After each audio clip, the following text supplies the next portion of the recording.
Bueno, ¿cómo están ustedes? ¿Cómo han pasado? Qué gusto saludarlos otra vez. Gracias a las personas que se están conectando. Miren, estoy aquí con mi indumentaria Legalité, ahora en otro color, distinto al de la semana pasada. Bueno, pues, a ver, vamos a empezar. Eh, Primero, agradecerles por esperarme. Segundo, como siempre les pido, les mandamos un último mensaje antes de ingresar a la clase. Si me ayudan compartiendo eso en sus estados, sería bueno para que más gente se nos una. Tenemos una clase súper interesante el día de hoy. Y también gracias por sus historias, por sus menciones en Twitter o ahora que se llama X, esta red social. Entonces, bueno, empecemos esto, queridos amigos. Les quiero decir que me ayudan mucho si comparten sacan una historia, hacen un video, ponen un tweet. Así que pongámoslo en este momento, ¿ya? Yo también voy a poner ahora, voy a poner mi historia y ustedes también y comenzamos de inmediato. La clase de hoy está buenísima. De hecho, en esta historia les voy a contar de qué se va a tratar, ¿ya? Listo. A ver, vamos a ver, yo voy a grabar para mi Instagram acá y empezamos, ¿ok? Hola, queridos amigos, ¿cómo están? Ya empezamos ahora sí el curso, la penúltima sesión del curso Procedimiento Administrativo. Estamos 310 personas, pero estamos seguros de que conforme avance el tiempo se van a unir más personas. Vamos a tratar hoy de las formas de terminar el procedimiento. Temas puntuales y claves sobre caducidad, silencio administrativo, abandono, desistimiento, acto administrativo y otras cosas más interesantes. No se lo pierdan, ingresen a este enlace que ya empezó la clase en este momento. Bien, listo. Ok, ahí está mi historia cumpliendo. Entonces vamos a empezar. Permítanme nada más la posteo y de ahí sí empezamos. Tengo una clase chévere para hoy. De hecho, si vieron mis historias en el día, se van a dar cuenta de que me estuve todo el mediodía tratando de hacer la clase de hoy que sea chévere. Así que va a ser chévere, va a ser muy bueno. Ya empezamos en este momento para no demorarnos mucho. Bienvenidos, queridos amigos, a un nuevo capítulo de nuestro curso Procedimiento Administrativo, donde ya hemos cursado pues algunas clases, de hecho con un ejemplo que es el que vamos llevando durante todo lo largo de este procedimiento, que es la solicitud de licencia que hace Benito para ponerse su hospital veterinario. Ahora, en esta instancia, una vez que ya hemos sustanciado la prueba, corresponde resolver el procedimiento administrativo. Los procedimientos administrativos tienen una forma ordinaria de concluir, que será a través de un acto administrativo. En este punto yo quisiera regresar un poco sobre lo que yo les manifesté en la primera clase. Muchas veces nos enseñan en la clase de Derecho Administrativo o en el curso de Derecho Administrativo mucho sobre la teoría general del acto administrativo, pero poco sobre el tema del procedimiento. Y como les anticipé, es en el procedimiento en donde se participa con el ciudadano, en donde se puede velar por el respeto de sus garantías, siendo que si se ha sustanciado un buen procedimiento, entonces un acto administrativo será su consecuencia. Sin embargo, existen también otras formas extraordinarias de concluir el procedimiento administrativo cuando no concluye por acto administrativo, y estos pueden ser la caducidad, el silencio administrativo, la terminación convencional, la terminación por causa imprevista, el desistimiento, el abandono, el archivo, etcétera. Esas figuras son las que vamos a ver el día de hoy, tanto la figura ordinaria como es el acto administrativo, como la figura extraordinaria como son todas las que he mencionado. Entonces, queridos amigos, vamos a dar paso a la primera sesión que tengo para hoy y es el plazo. Vamos a comenzar con esta sesión que se llama el plazo para resolver el procedimiento administrativo. Algunos de ustedes me decían, ¿por qué estás dejando fuera del curso el tema de los términos y los plazos? Bueno, pues he querido abordarlos en esta instancia para poderlos relacionar. De hecho, una de las cosas que vamos a hacer acá es aprender a contar términos y plazos porque nos van a servir después para determinar los plazos de resolver del procedimiento administrativo. Entonces, empezando por el principio, términos y plazos. Muchos de ustedes ya los conocen y prácticamente no voy a ahondar de manera profunda acá para irme a diferenciarles por su naturaleza jurídica si hubiese, de hecho, la forma de hacerlo, sino sencillo. Partamos de lo que dice el artículo 158 del Código Administrativo, que me dice, los términos solo pueden fijarse en días y los plazos en meses o años. Se prohíbe la fijación de términos y plazos en horas. Artículo 158 del Código Orgánico Administrativo. Ok, de ahí ha venido a señalarse en el artículo 159 que en los términos se excluyen de su cómputo los días sábados, domingos y los declarados feriados. Es decir, en palabras sencillas, en los términos solo corren en días hábiles. Y el plazo, en cambio, dice que en el plazo que solo se fijan en principio en meses o años, se comprenderán aún los días feriados, o sea, es decir, sábados, domingos y feriados en el plazo. Porque el artículo, aquí me faltó decir la base legal, pero es el 35 del Código Civil.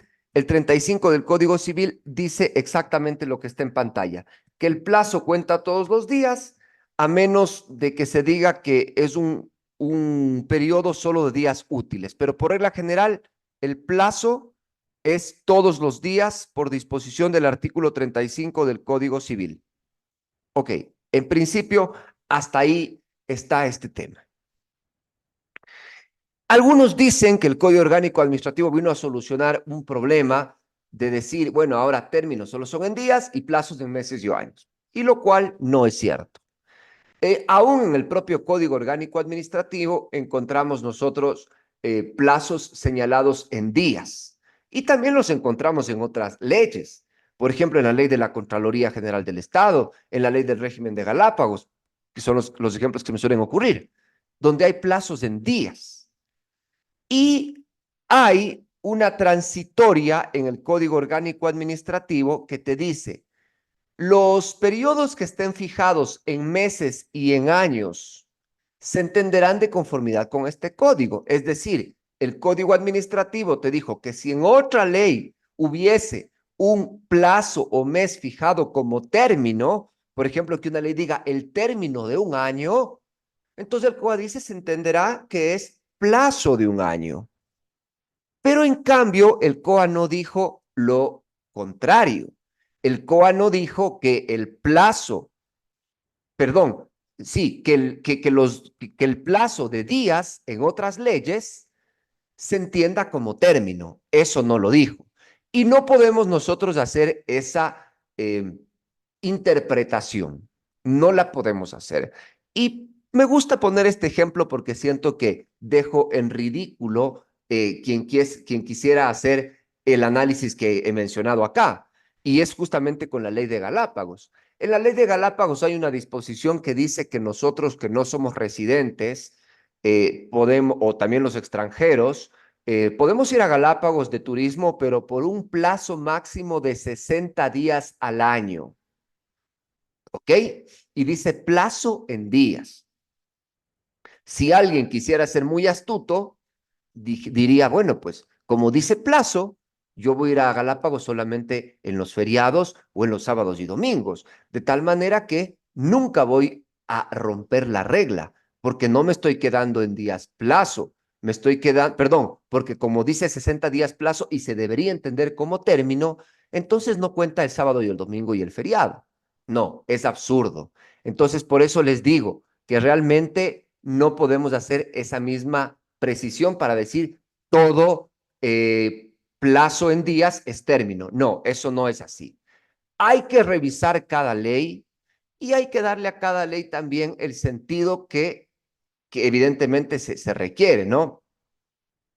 El propio Código Orgánico Administrativo habla de plazos en días, que evidentemente deben ser tal vez entendidos ahí sí como términos cuando se intente cumplir una diligencia, etcétera, etcétera.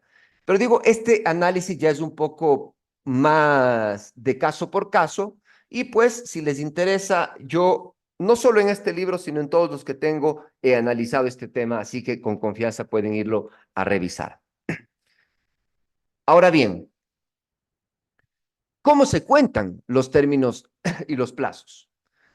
Bueno, lo primero es utilizar la mejor herramienta para contar términos y plazos, que es términosyplazos.com, una herramienta gratuita de Legalité con la que puedes calcular tus plazos de forma automática con los feriados del Ecuador, para que no te compliques. Después te enseño cómo utilizarlo en esta misma clase.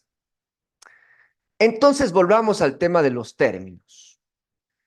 Dice la ley, artículo 158, yo no sé qué me ha pasado acá, que en realidad no he estado citando los artículos y esto es un poco grave porque denme un segundo, voy a traer la ley.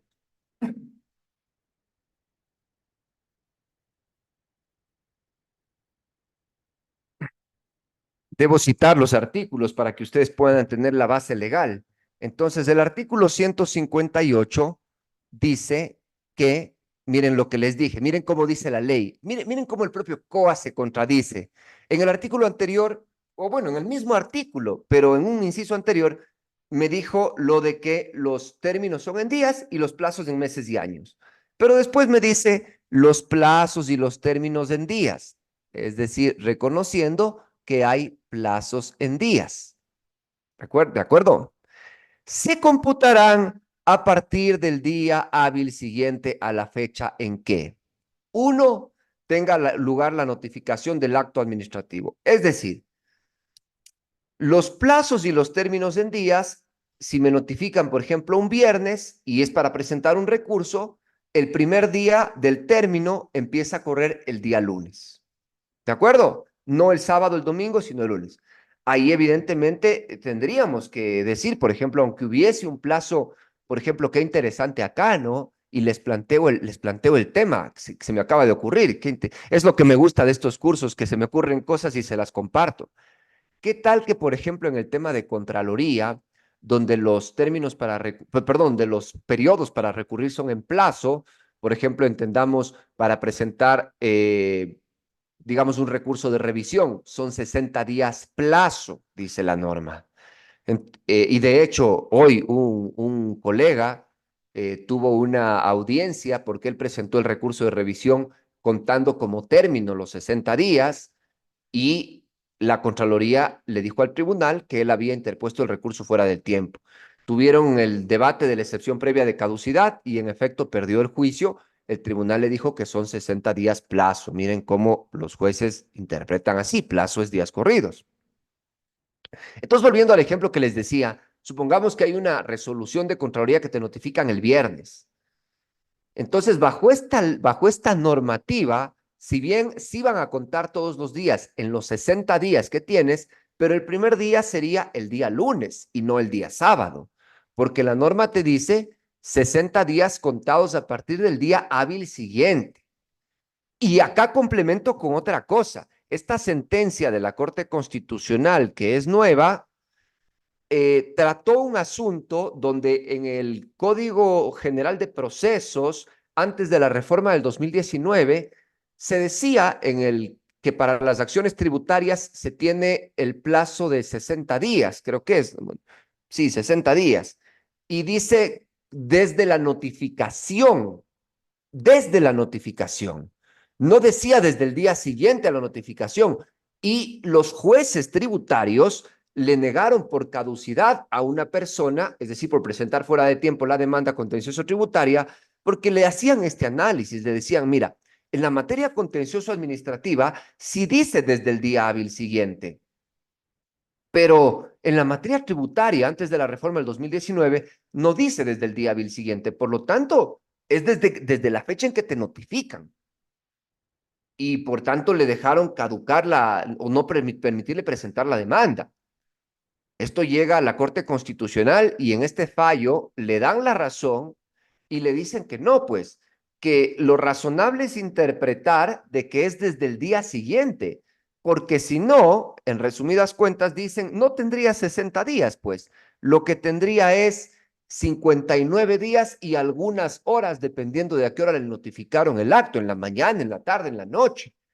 Entonces ahí dejó sentado la Corte su posición Y si bien hoy en día el COGEP ya se reformó, en el 2019, digamos, se corrigió eso, pero yo creo que esto sirve, esta sentencia, para entender que en todos los casos la notificación corre desde el día siguiente y, contando con esto que dice el COA, desde el día hábil siguiente. Bien, miren qué interesante. Entonces, ¿cómo se cuentan los términos? Bueno, pues sencillo, ¿no es cierto? Vamos, por si acaso, siempre les voy a enseñar la manera manual y después les enseño en la plataforma.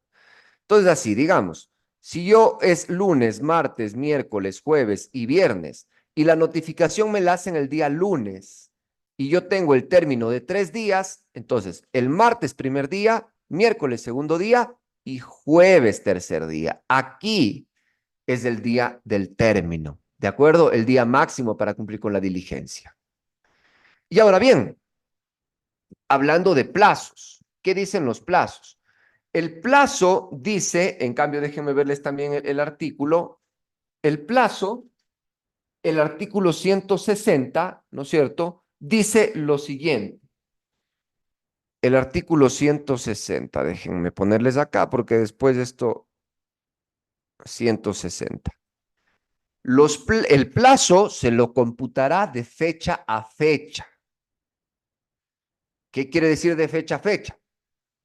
El plazo de un año desde el 25 de agosto del 2024. ¿Cuándo es el plazo de un año? El 25 de agosto del 2025. Ahí si no me corro al día siguiente. Ahí si es que es un año, es desde esa fecha. ¿De acuerdo? O si es que es mes, por ejemplo, el 14 de mayo del 2024, un mes es 14 de junio del 2024, un mes después. Y además, evidentemente, sabiendo que no hay, todos los meses no tienen 31 días, entonces, pues, se aplica la siguiente regla. Si en el mes de vencimiento no hay equivalente a aquel que comienza el cómputo, se entiende que el plazo expira el último día del mes. Esto sucede porque, digamos, los meses que tienen 31 van saltando, ¿no? Entonces, enero tiene 31, marzo tiene 31, mayo tiene 31, julio tiene 31 y los que están en el medio no tienen 31. Febrero no tiene 31, abril no tiene 31, junio no tiene 31, ¿no es cierto? Tip básico que les doy, ¿no? Ya lo sabían. Pero, por ejemplo, en el caso que ponemos acá, por ejemplo, el plazo de un mes que se tienen que contar desde el 31 de enero, vencerá el 28 de febrero o el 29 si el año fuera bisiesto.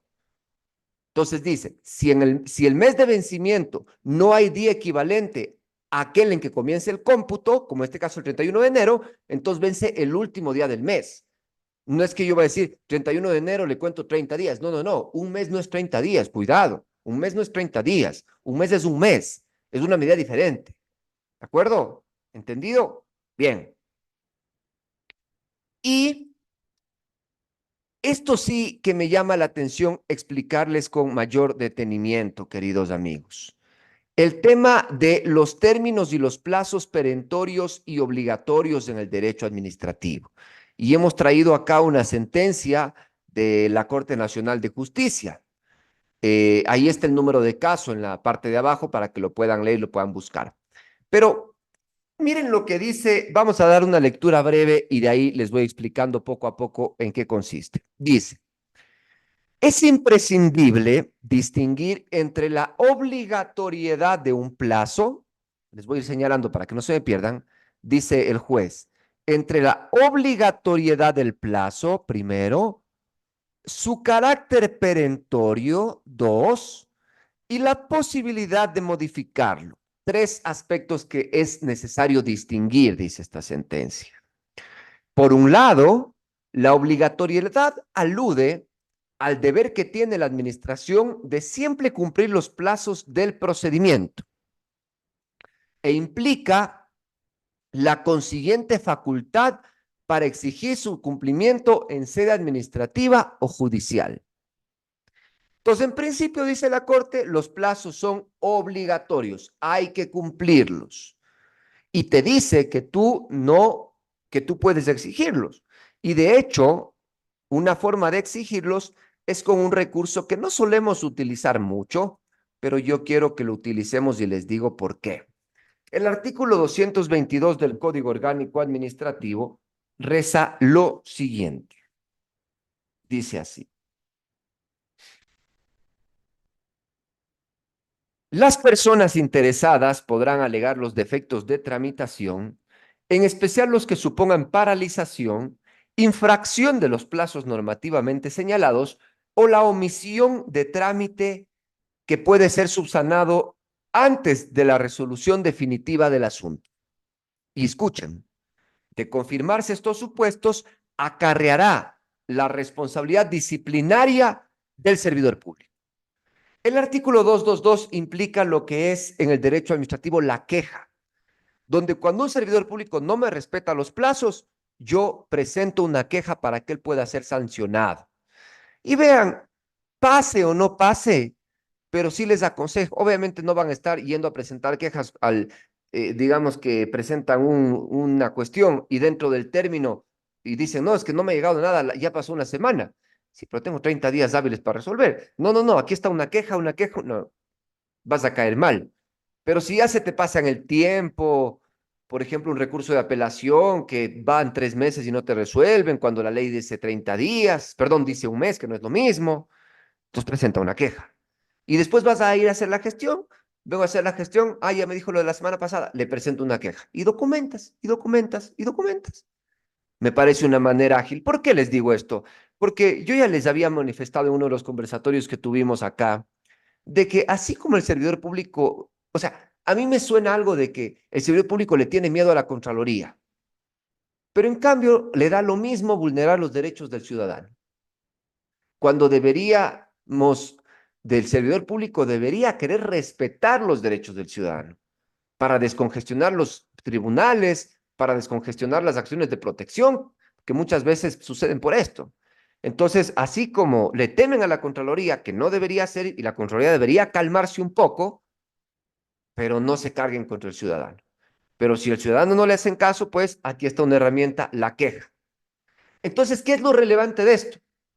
Ojo, que el incumplir los plazos normativos antes de la resolución, escúchese muy bien, antes, o sea, los plazos que no tengan que ver con la resolución, es decir, por ejemplo, no puedo decir, incumplí un plazo y no operó el silencio administrativo, no, no, no. Por eso dice antes de la resolución. Los plazos internos del procedimiento, cuando se incumplen, generan responsabilidad disciplinaria al servidor público, pero no afectan la validez del acto administrativo. Es decir, incumplir en principio los términos del derecho administrativo implica solamente la responsabilidad disciplinaria del servidor público y no afecta la validez del acto administrativo. Si un término solo tiene el carácter de obligatorio. Pero en cambio, sigamos, la obligatoriedad, cuando dice esta se refiere a la obligatoriedad, no debe confundirse con la perentoriedad, la cual supone la caducidad o decaimiento del derecho que ha dejado de utilizarse. Entonces, hasta aquí es una idea. Dice que sea obligatorio no significa que todo incumplimiento de plazo produce la caducidad del procedimiento, porque para eso necesita ser perentorio, además de obligatorio. Y tampoco significa, dice, tampoco debe confundirse con la llamada improrrogabilidad, que se refiere a la posibilidad de extender o ampliar los términos. Entonces, en principio, lo que el juez está diciendo es, todos los plazos y términos son obligatorios, pero algunos son perentorios y algunos son improrrogables. ¿De acuerdo? Y concluye acá. De esta manera, los plazos dentro de todo procedimiento administrativo revisten de obligatoriedad. Sin embargo, esto no se traduce per se en un carácter perentorio del plazo y a su vez la perentoriedad no excluye la prorrogabilidad. Es decir, todos son obligatorios, algunos son perentorios y aunque fuera obligatorio y perentorio, no excluye que se pueda prorrogar. ¿De acuerdo? Es una posibilidad. Por ejemplo, el artículo 203 para resolver el procedimiento administrativo es un plazo obligatorio, es perentorio porque va a producir una consecuencia de caducidad o silencio administrativo, pero el 204 permite que se prorrogue. ¿Ok? Pero miren acá, excepto, dice el juez, en el marco del derecho administrativo sancionador, donde los plazos no solo que son obligatorios, sino que son perentorios. Y esto es una garantía mínima a favor del administrado. Es decir, en el procedimiento sancionador, dice este juez, los plazos sí son obligatorios y son perentorios también. Porque obviamente lo que se busca es evitar que una persona esté sometida durante tiempos amplios, distantes y no previsibles a una incriminación administrativa. ¿De acuerdo? Miren qué interesante la sentencia, ¿no? Y para concluir, mis queridos amigos, este capítulo de esta sección, veamos cuáles los plazos para resolver. Pero espérense, voy a hacer un corto acá porque me estoy doblando, porque estoy mal con una silla. Espérenme un momento.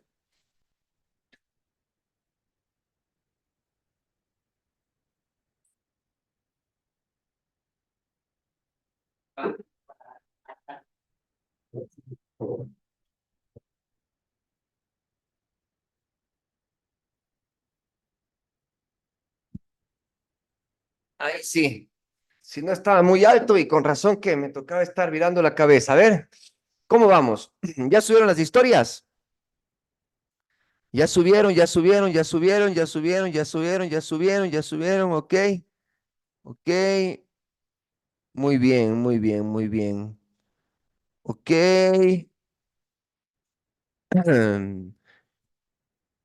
Bueno, el horario del término, 24 horas. No hay un término porque de hecho puedes ingresar escritos de manera incluso electrónica.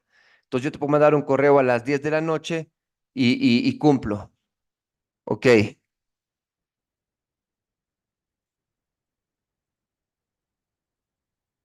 bien. Ok, continuemos entonces. ¿Están bien o ya están aburridos? Vamos, me cuentan. Ok, eso contestamos, vamos contestando los términos. Guárdate la pregunta para el final, ¿ya? Pero qué buena pregunta. Ok, continuemos acá con el plazo para resolver.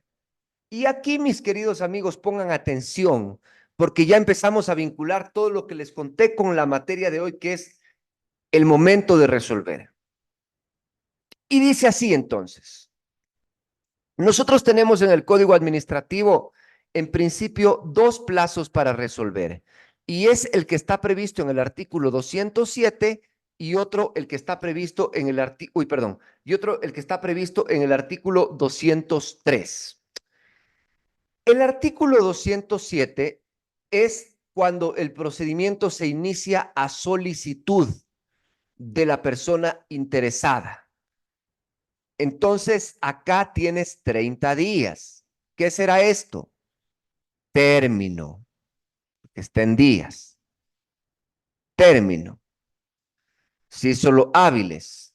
Y te dice que si no hay la respuesta, tienes dentro del término, entonces opera el silencio administrativo de carácter positivo. Bien, que ya vamos a ver más adelante de qué se trata. Y en cambio, tenemos el artículo 203 que se utiliza para los procedimientos de oficio, es decir, los que inicia la administración por su propia cuenta, sin solicitud del interesado, o también los que se inician por denuncia. Recuerden que la denuncia es una forma de iniciar de oficio. Entonces acá tienes un mes, que se cuenta, dice la ley, desde que fenece el término de prueba. ¿Un mes y 30 días son lo mismo? No, este es plazo. Este es plazo. ¿Y ¿Qué pasa si no se resuelve? Si no se resuelve dentro de este plazo, entonces, según el artículo 208, dependerá, porque puede darse que cabe el silencio administrativo positivo o la caducidad. ¿De qué depende? Depende de qué tipo de procedimiento se inició. Si es un procedimiento para conceder derechos, entonces opera el silencio administrativo positivo. Si es un procedimiento para sancionar o para establecer responsabilidades o intervenciones, entonces caduca. Acá dato curioso es que en nuestro sistema ecuatoriano, el silencio administrativo positivo no está anclado únicamente al derecho de petición, como en otros ordenamientos jurídicos, porque también cabe en estos procedimientos, como digo, de oficio. Ahora bien, ustedes dirán, bueno, ¿y de dónde concluye, evidentemente, que el 203 es para los de oficio? Eh, bueno, llevo a esta conclusión por algunas razones que la voy a ir diciendo en las siguientes diapositivas, pero la primera viene en esta, y es lo siguiente.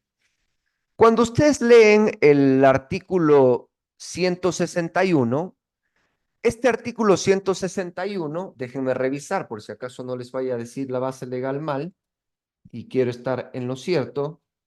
El artículo 161 dice lo siguiente.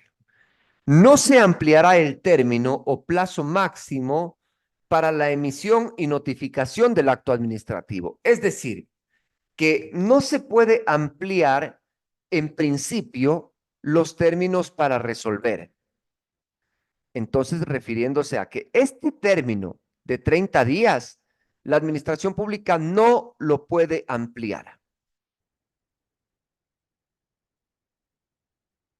Pero cabe una excepción a esa regla y es una excepción expresa prevista en la sección de el acto administrativo, de las formas de resolver el procedimiento. Y es el artículo 204. Entonces, ustedes saben que yo tengo dos disposiciones jerárquicamente iguales, temporalmente iguales, porque están en la misma ley, en el Código Orgánico Administrativo, y es el artículo 161 y el 204. ¿Cuál prevalece? Pues prevalece por principio de especialidad el más concreto. Y en este caso, el 204 tiene una regla específica. En cambio, el 161 tiene una regla general. El 204 dice, en cambio, que se puede ampliar hasta por 2 meses el plazo para resolver, entonces refiriéndose solamente a esto, no a esto, ¿no es cierto? Porque no dice el término, sino el plazo, y te dice, pues, se puede ampliar obviamente por cuando haya complejidad en el asunto o cuando sean varios los interesados. A quien le corresponde evaluar eso es a la administración. Entonces acá, en principio, se piensa que la administración pública podría ampliar los plazos de los procedimientos que le interesan propiamente a ella y no ampliarlos para perjudicar al particular. Por eso es que, de cierta manera, es una de las razones para concluir que el plazo del 203 es para los procedimientos de oficio. Pero, como todo, tiene su excepción. Y en este caso, su excepción es la siguiente. El caso especial de la autorización administrativa. ¿Qué es la autorización administrativa? Bueno, pues la autorización administrativa pueden ser las licencias y los permisos. Son habilitaciones del Estado para el ejercicio de actividades por parte de los particulares. Diferencia entre licencia y permiso, muy breve.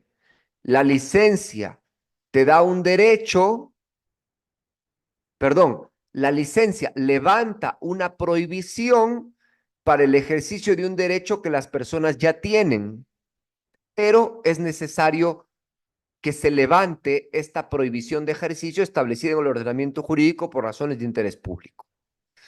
Licencia para ejercer la profesión de abogado. La credencial es una licencia. Entonces, yo cuando me gradué de abogado, en principio puedo ya ejercer de abogado, pero me ponen una condición. Me dicen, tienes que cumplir este trámite para licenciarte como abogado, para que el Estado pueda, ¿por qué digo por razones de interés general? ¿Qué controla la judicatura? Controla que en efecto te hayas graduado y controla que hayas hecho las prácticas, como una muestra de que eres un abogado útil para esta sociedad. Y con eso, evidentemente, ahora que los jueces tengan que estar revisando, imagínate, si no hubiera esto, el juez tendría que estarte pidiendo tu diploma, que lleves tu diploma a cada audiencia y sería absurdo, ¿no es cierto? Entonces, eso es. Y el permiso, en cambio, el permiso, la diferencia es que en el permiso, ¿cómo lo explico? Lo tengo en la mente, pero ¿cómo lo traduzco? En el permiso, el particular previamente no tiene un derecho, sino que más bien el permiso le crea ese derecho. Y normalmente los permisos están relacionados con una ventaja que una persona tiene sobre el resto de la colectividad para aprovechar el dominio público de una manera temporal y precaria. Es decir, sin generar, digamos, una estabilidad. Permiso, el que me parqueo en la zona azul o en el parqueadero municipal. Ese es un permiso. Estoy utilizando por un momento temporal una vía pública que es de todas para un beneficio propio. Y es temporal, es precario. ¿De acuerdo? Esas dos son, obviamente hay cosas más importantes como las que les he dicho. Permiso, qué sé yo, permiso para, ¿qué podrá ser? Un permiso para ejercer cierta, es que no quiero dar el ejemplo que tengo en la cabeza porque va en contra de mis convicciones personales. Entonces se me tiene que ocurrir otro ejemplo. Ya, un permiso, a ver, una, a ver, es que puede ser un uso y aprovechamiento del agua. Ese es un permiso en realidad, porque estoy aprovechando un extra del dominio público. Ahora, le dicen licencia en la ley. Vea, vayan a leer lo que escribí en mi libro del silencio administrativo y en el último libro, citando a otros autores también. En el Ecuador no se respeta la nomenclatura que debe decir. Y hay licencias que van a pasar como permisos y permisos que van a pasar como licencias. Pero más allá de esto que les digo, para el caso que les voy a explicar, no tiene una relevancia la distinción, porque tanto licencias y permisos están contenidas dentro del módulo autorizaciones administrativas y esas autorizaciones están reguladas en el artículo 209 del Código Administrativo. Y el artículo 209 te dice que a solicitud de la persona interesada para obtener autorizaciones administrativas expresamente previstas en el ordenamiento jurídico, miren lo que dice acá. A pesar de que es un procedimiento a solicitud del interesado, y podríamos pensar que se tiene que aplicar el 203, perdón, el 207, en realidad no, porque esta tiene una regla especial y dice, para cuando sea a solicitud de la persona interesada, pero para obtener autorizaciones expresas, entonces no me habla de un término como el 207, sino de un plazo. Entonces, en principio, claro, lo que la norma faculta acá, porque recuerden ustedes también que el Código Orgánico Administrativo puede ser una norma supletoria en lo que tiene que ver con procedimiento general, si es que hay normativa especial que regula la obtención de licencia o permiso, por ejemplo, los permisos de construcción, ¿no es cierto? Si es que hay una norma especial en las ordenanzas, por ejemplo, entonces tendrá que respetarse aquel plazo. Y si no se resuelve dentro de ese plazo, la norma dice, le voy a dar un efecto de silencio administrativo positivo, aprobada la solicitud. Pero si no hay un plazo en la norma especial, entonces aplico el supletorio, pero no el 207, porque este me regula un término, sino el 203, que este es el que me regula un plazo. De hecho, aquí les he puesto una simbología para que identifiquen. No tenía un visto, por eso no le puse visto, le puse este rayo. Entonces, autorizaciones expresas primero por el plazo determinado en su normativa y en el caso de no haber por el del 203 y no el del 207, a pesar de que sea a solicitud de parte interesada. Bien. Oh, vean. Y Sigamos, creo que con esto ya vamos a concluir esta parte, con el tema de la ampliación del plazo para resolver, que no deja de ser interesante. La ampliación del plazo para resolver.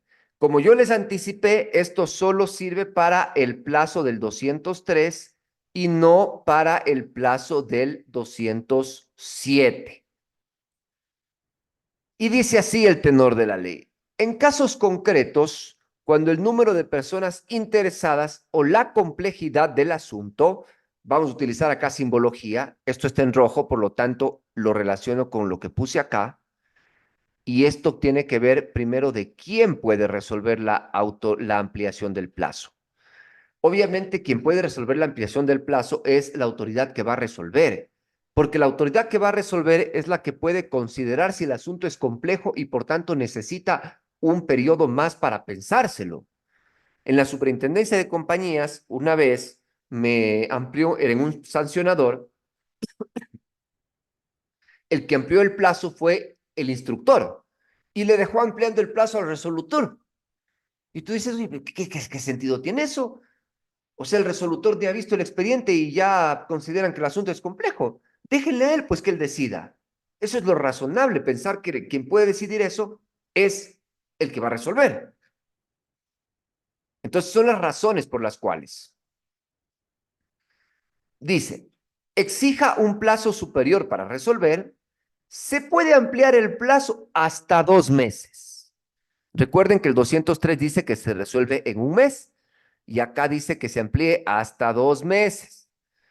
Ahora, la siguiente pregunta es decir, si se amplía hasta 2 meses, es decir, ¿se queda en 2 meses o se queda en 3 meses? Es decir, ¿puedo ampliar por un mes más o por 2 meses más? La respuesta yo considero que debe ser que se queda finalmente en 2 meses, es decir, que le puedes ampliar solo un mes más. ¿Por qué? Primero, porque pues la ley no dice que se amplíe hasta por 2 meses, sino dice hasta 2 meses. Tenemos una ambigüedad.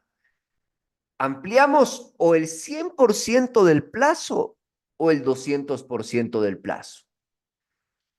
Ambigüedad, duda a favor de la persona. Y a favor de la persona es reducir los tiempos para la administración para que más rápido caiga su silencio administrativo o su caducidad en el caso de que no logren resolverlo. ¿De acuerdo? Por lo tanto, lo razonable aquí parece ser solo hasta el 100%. Y dice después, contra la decisión que resuelva sobre la ampliación de plazos, que debe ser notificada a los interesados, muy importante, antes, cuando la ley de la Contraloría General del Estado permitía ampliar el plazo para la aprobación del informe, habían fallos en el sentido de que, ok, podías ampliar el plazo, pero debías haber notificado a los interesados de que vas a ampliarte en el plazo. No puedes solo ampliarte sin notificarles. En este caso, la disposición del COA es expreso y dice pues claramente que debes notificar. Si tú, y obviamente debes notificar dentro del tiempo, porque el artículo 161 del COA dice que no se puede ampliar un plazo ya vencido. Entonces, si ya se te va a vencer el mes, por lo menos al día 29 o incluso dentro del mismo último día, deberías decir, bueno, pues voy a ampliar el plazo y notificar al interesado. Y sobre esta notificación no cabe recurso alguno, pero ojo, ojo, ojo. Si esta resolución, que es, digamos, un acto de trámite, sí se puede impugnar junto con la resolución principal. Es decir, ya te ampliaron, esa no puedes decir nada, pero en cambio cuando te resuelvan, sí puedes atacar a la resolución de ampliación de plazo. Y lo podrías hacer, digamos, por algunas razones, pero se me ocurren las siguientes.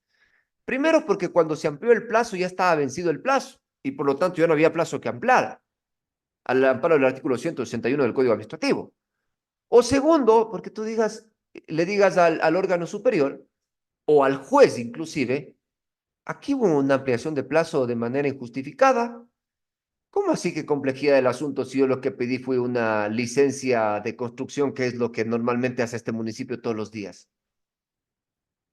Entonces, pues, si en realidad es un asunto regular, ¿por qué va a ser un asunto complejo?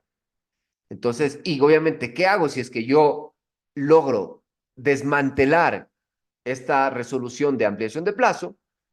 Logro hacer que caiga en incompetencia por razón del tiempo la autoridad y el acto sería nulo. Miren cómo de este artículo que parece que no dice nada, dice mucho. Y así es lo que nos va a pasar en el resto de artículos conforme vayamos avanzando en este programa.